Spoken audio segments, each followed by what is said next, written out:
to. When you look at the stage directions, you'll see there's a king and there's some other people, a bleeding man. So here's a little bit of context. I don't like to do this, but it just will make everything make more sense. There's currently a battle going on. Duncan, he's the king, King Duncan. He's the king of Scotland. He's being invaded by Norway, and Sweno is the king of Norway. So Norway's invading and trying to take over, and there are some of Duncan's own men in rebellion against him. Some of his own, they're called thanes, they're like dukes or barons, other noble lords, in rebellion against him that went over to the other side. So this whole battle is happening, or multiple battles are happening. Duncan's not there, he's behind his own lines, being safe. So, here we go.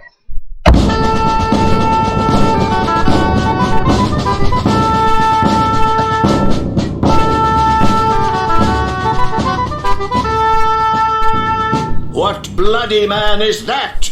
He can report, as seemeth by his plight, of the revolt, the newest state. So when he says bloody man, he does not mean the way British people would say, like, bloody. It just means the man literally covered in blood. As seemeth by his plight, as it seems by the way he is right now, his plight, of the revolt of the newest state, of the rebellion that's going on. Hey, look! He's covered in blood. He must be coming from the battle. He must know what's going on.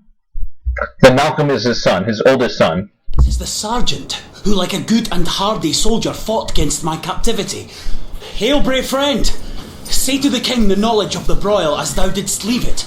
This is the sergeant. This is the soldier who, like a good and hardy soldier, fought against my captivity. I was almost captured, but he saved me, so I know he's a friend. Say to the king the knowledge of the broil of the fight, the broils of the fight, as thou didst leave it. Tell us what happened. Here's one of the limitations for drama. Everything happens out loud from characters' mouths. So you have to get backstory. You can't get it from narration. There's no narration. There's no narrator. There's just dialogue. So a lot of times, characters in a play have to spend time in the play talking about stuff that has happened off-screen or previously. Alright, here's the captain. Doubtful it stood, as two spent swimmers that do cling together and choke their heart. The merciless MacDonald, worthy to be a rebel, for to that the multiplying villainies of nature do swarm upon him from the west. So let's stop right there. So the battle was similarly, two spent swimmers that do cling together and choke in their art. They were like two tired swimmers who were choking in their art, choking in their skill, their swimming. So either they're two swimmers who out in the ocean and they're tired and they're starting to drown, or they're wrestling together, they're clinging together, and because of that they're drowning because they're no longer swimming. So the battle, both armies, like the swimmers, are weary. So MacDonald, we've just been introduced to a new character. He's one of the rebels. And there's some nice figurative language with the multiplying villainies of nature do swarm upon him. So it's like they're swarming on him like bees, the villainies of nature, evilness. Now I'm going to just explain the next line so it makes sense when it happens. He's going to mention kerns and gallowglasses. Those are kinds of soldiers. Think of like infantry and archer, or cavalry and, insert video game soldier here. Let's continue. Isles of kerns and gallowglasses is supplied, and fortune on his damned quarrel smiling showed like a rebel's whore. But also... So, fortune is smiling, so that's personification. Fortune is personified. So, personified, what does it mean? Fortune was smiling, showed like a rebel's whore. Yeah, the word whore is there. So, fortune was like a rebel's whore. Okay. So, I'll just say prostitute. Prostitute is loyal to the person that pays it. And 5 minutes later, if someone else pays it, the prostitute is loyal to that person. That's what fortune is like. Fortune is favoring the rebel right now, but it's loyal like a prostitute. It will be unloyal in the next minute. Because why has fortune shifted? Because... Too weak for brave Macbeth. Well, he deserves that name. Disdaining fortune with his brandished steel, which smote with bloody execution, like valor's minion carved out his passage till he faced the slave. So, brave Macbeth, and here's our first real first real intro to Macbeth. He disdained fortune. He didn't care. With brandished steel, with his sword uncovered, which smoked with bloody execution. You know when you're out in the cold and you breathe and it looks like smoke is coming out? I think what he's saying is that Macbeth's blood was his sword was so warm and soaked with blood from killing people that it looked like it was smoking in the cold air. Carved out his passage till he faced the slave. So carved out his passage like you would carve a piece of meat. He with his sword carved like a gap into the enemy line. You know when you play a video game and you're just hitting the B button and you're just every hit kills an enemy and you move further and further into enemy lines, but all the rest of the soldiers are behind you. That's what Macbeth has done. Till he faced the slave. Now that's not a literal slave, it's just figuratively a bad person, a not nice person, a not good person for them. Oh, which ne'er shook hands nor bid farewell to him, till he unseamed him from the nave to the chops, and fixed his head upon our battlements. So, he didn't shake his hand or talk to him, but he did unseam him from the nave to the chops. Now that's interesting imagery, or that's cool imagery. Unseam, think of like the seam of a shirt, the line you can unseam, you can rip it open.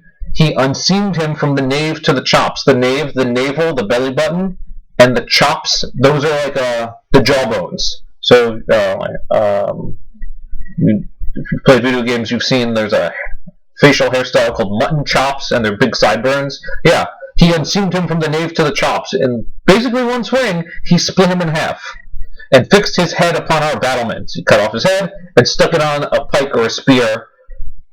Back then, if you defeated the enemy in battle, you wanted to show his soldiers that he was dead, so that's what you did. But also, this is a warning. This will happen to you if you fight, or if you fight us.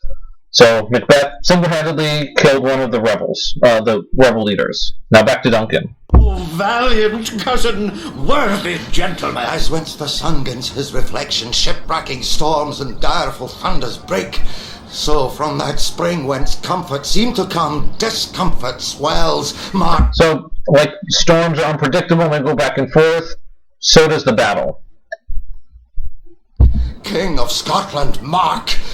No sooner justice had with valour armed compelled these skipping kerns to trust their heels, but the Norwegian lord. So the skipping kerns to trust their heels, this made them retreat.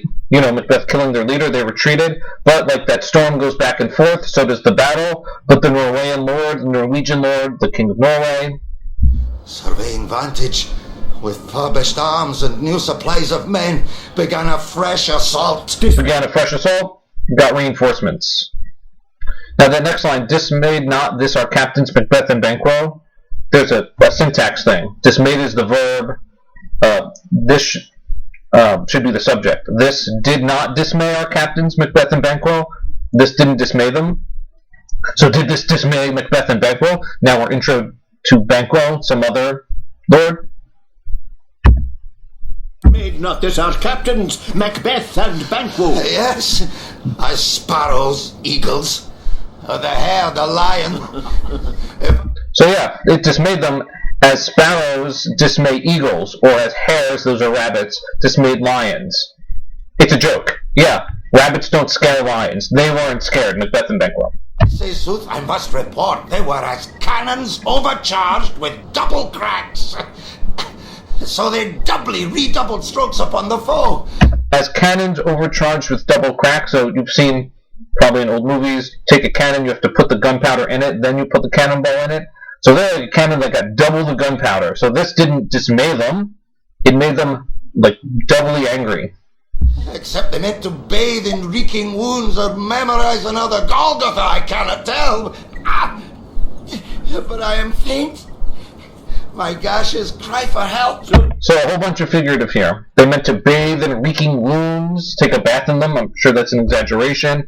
Or memorize another Golgotha. That's the place where Jesus was crucified, so that's an allusion. So a really bloody place. But I'm faint. My gashes cry for help. Gashes is cry. It's a cut or a slash. They cannot cry. Again, personification. Basically says, yeah, I'm bleeding. I need a doctor. Like, I can't keep reporting to you. And then back to Duncan. Well, thy words become thee as thy wounds. They smack of honour both. Go, get him sergeants. Who comes? So they smack of honor both. Yeah, your words and your actions are honorable. Now go to the doctor. And someone else shows up. You can see, spoiler alert, Malcolm, the worthy Thane of Ross. Malcolm is saying the worthy Thane of Ross is showing up. Now let me explain, I guess, Thanes here. I kind of said a little bit about it. So, Scotland back then, there was a king, and a lot of the regions were governed by Thanes. Like I said, there were dukes or nobles or counts or something like that. And often, the land that you were the Thane of was your last name. So, Thane of Ross, that was probably a piece of land. Like New York was named after the Duke of York. York was his last name, but also the place that he came from. Or, that's not always true, but sometimes true. Here, the worthy Thane of Ross. What a haste looks through his eyes. So should he look that seems to speak things strange. Yeah, he looks like he has weird things to say. Save the king. Whence camest thou, worthy Thane? From A syntax there. Whence camest thou?